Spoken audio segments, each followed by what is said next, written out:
Hello everyone, welcome to this video where I'm going to help you solve this problem with your vehicle.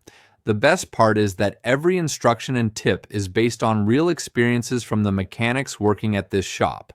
If the AUX in your car isn't working and you plug in the cable but hear no sound, don't stress yet.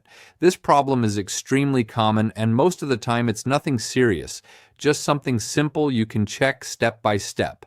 The first thing the mechanics here always recommend is starting with the basics, the cable or your phone.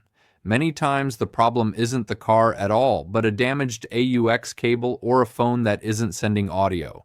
Try a different cable and a different phone before touching the dashboard, because that alone fixes more problems than you'd expect. Now, if you've already tried multiple cables and still get nothing, the next suspect is the car's AUX port. Over time, dust, lint, and dirt build up inside, preventing a proper connection. The mechanics at this shop tell me that in many cases, just using compressed air or a little contact cleaner brought the audio back like nothing ever happened. If you hear crackling, popping, or the sound cuts in and out when you move the cable, that tells us something important. There's an internal connection issue. Some mechanics explain that the AUX jack can have loose pins or cracked solder joints inside, especially in older vehicles or ones with heavy use. In those cases, cleaning alone isn't enough, and the connector needs to be repaired or replaced. Before thinking about anything more complicated, also check the connectors behind the center console or glove box.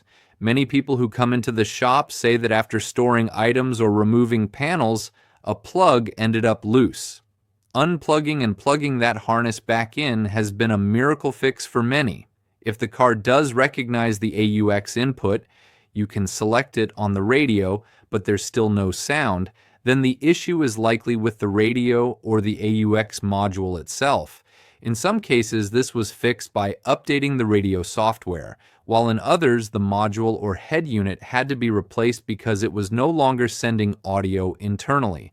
Finally, if what you hear is a humming noise, interference, or strange static, the problem is usually electrical or caused by a low-quality cable.